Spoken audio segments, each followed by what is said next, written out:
In 1938, a group of men sat around a boardroom table and made a single decision. That decision convinced an entire generation of women that without a specific rock on their finger, they were not truly loved. That without it, the relationship wasn't real, the commitment wasn't serious, the man didn't care enough. That rock was a diamond. And here is what they never told you. Diamonds are not rare. The mines are absolutely full of them. De Beers, the company behind that boardroom meeting, has warehouses stacked with diamonds they deliberately keep off the market to protect the illusion of scarcity. One calculated psychological campaign, 4 words, a diamond is forever. And they turned a common stone into the most emotionally loaded purchase in human history. Now here is the question that should stop you cold. If human beings could do that to a rock, assign it that much meaning, that much value, that much emotional weight, entirely through psychology and perception, imagine what they have done to everything else you think has value. Let's find out.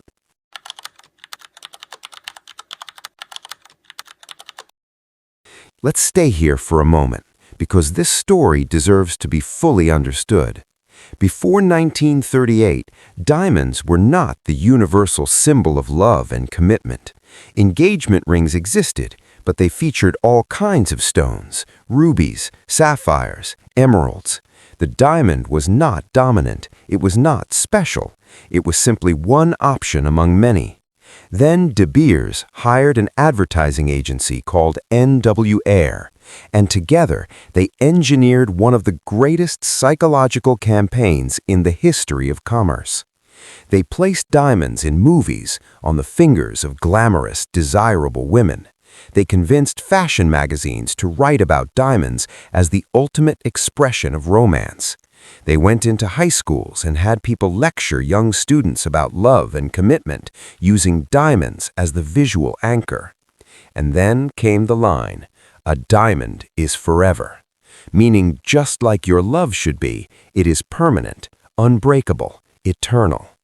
The psychological mechanism here is called emotional anchoring. You attach a feeling, love, permanence, devotion, to an object, and from that point forward, the object carries the emotion. You are no longer buying a stone, you are buying proof that you are loved. The size of the diamond became the measure of the depth of the feeling. That is not jewelry marketing. That is one of the deepest psychological manipulations of consumer behavior ever executed in modern history. And it worked so completely that most people sitting at home right now still believe diamonds are rare.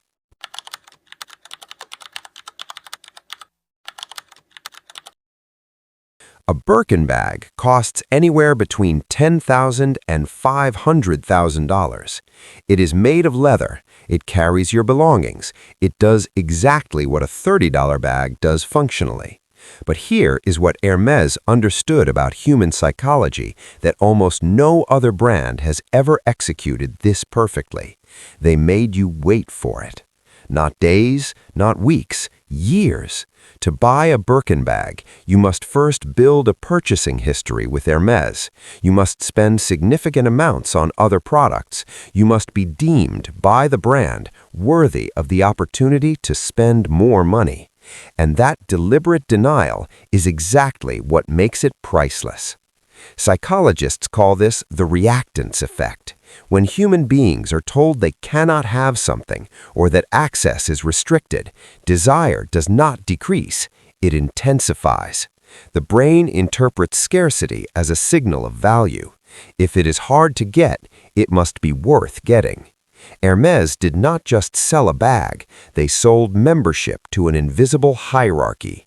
And they protected that hierarchy by making sure not everyone could enter, no matter how much money they had. Because here is the psychological truth behind the Birkin. The wealthy do not just want expensive things, they want things that signal they belong to a tier that others cannot access. The waitlist is not an inconvenience. The waitlist is the product.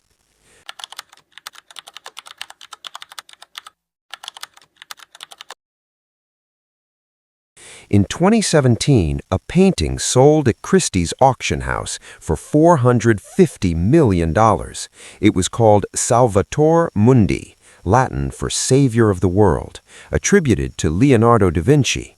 For most of its existence, this painting was considered a copy, a reproduction by one of da Vinci's students, worth a few $100s at most. In 2005, it was purchased at an estate sale for less than $10,000. Then, art historians examined it more closely, and they made an announcement. This may be an original da Vinci, one of fewer than 20 known to exist in the world. The painting did not change. The canvas was the same. The paint was the same. The image was identical to what it had always been. But the story changed, and the moment the story changed, the value exploded by 45,000%. That is the psychology of provenance. In the art world, provenance means origin, history, and narrative. And what the Salvator Mundi teaches us is that human beings do not pay for objects, they pay for stories attached to objects. The $450 million was not for paint on canvas. It was for the narrative of Leonardo da Vinci's hands touching that surface, for the history, for the connection to genius, for the ability to own a piece of a story that is 500 years old. Remove the story, and it is worth nothing. Which means, in art and in life, the most valuable thing you can build around anything you sell is not the product, it is the narrative.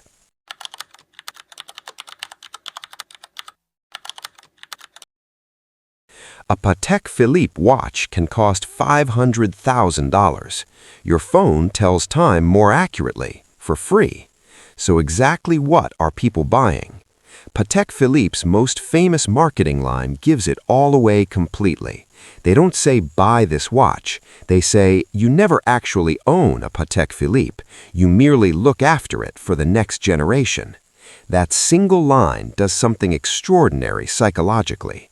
It removes the purchase entirely from the category of consumption and places it into the category of legacy. You are not spending money, you are preserving wealth across generations. You are participating in a lineage. You are making a decision today that will sit on your grandson's wrist 50 years from now.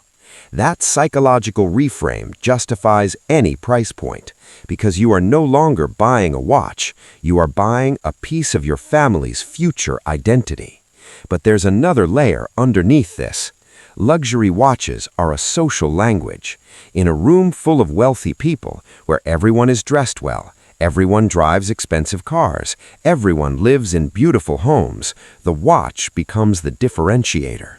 A trained eye sees a Patek Philippe and immediately places you in a specific financial and social tier. No words needed, no conversation required. The watch speaks, and what it says is not the time. What it says is, I have arrived, and I intend to stay.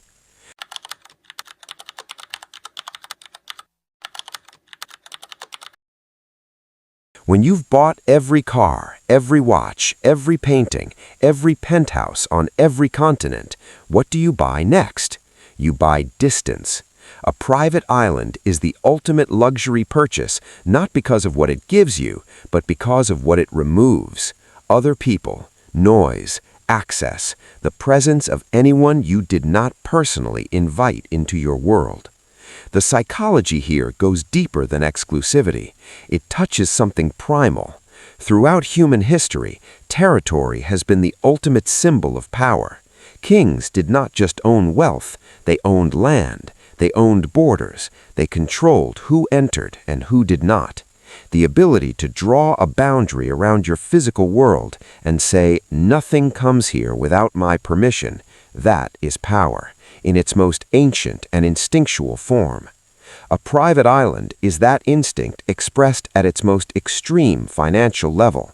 But here is what the research on ultra-high net worth individuals consistently reveals. The purchase of extreme privacy, islands, remote compounds, gated estates, is rarely just about luxury. It's about psychological safety, about control, about creating an environment where the chaos of the outside world, the opinions, the demands, the visibility that comes with extreme wealth and power, simply cannot reach you. The most expensive thing the ultra-wealthy buy is not an island, it is silence. And the fact that silence now has a price tag measured in hundreds of millions of dollars tells you everything you need to know about what the modern world has done to the human mind.